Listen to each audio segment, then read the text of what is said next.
ఒక శాస్త్రవేత్త చెత్తలో పడి ఉన్న ఒక రోబో తలను కనుగొంటాడు. ఆ తలలో మానవుని మెదడును అమర్చడం జరిగిందని తెలుసుకుని ఆ తలను తన ప్రయోగశాలకు తీసుకుని వెళతాడు. అక్కడ ఆ తలకు ఒక కొత్త రోబో శరీరాన్ని అతికించడం ప్రారంభిస్తాడు. కొంత సమయం తరువాత ఆ రోబో లేచి నిలబడి తన చేతులను చూసి ఆశ్చర్యపోతుంది. తరువాత నడవడానికి ప్రయత్నిస్తుంది. అద్దంలో తనను తాను చూసుకుని తన శరీరం ఇనుముతో చేయబడిందని గ్రహిస్తుంది. తన గత జ్ఞాపకాలన్నీ మర్చిపోయుంటాయి. అప్పుడు ఆ రోబో మెట్లు దిగి ఆ శాస్త్రవేత్తను చూస్తుంది.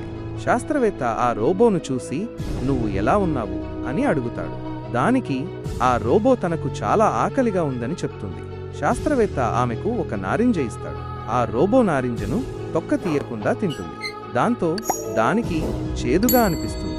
ఇది చూసి శాస్త్రవేత్త చాలా సంతోషిస్తాడు. ఎందుకంటే ఆ రోబోకు రుచి తెలుస్తుందని తెలుసుకుని ఆశ్చర్యపోతాడు. శాస్త్రవేత్త ఆ రోబోతో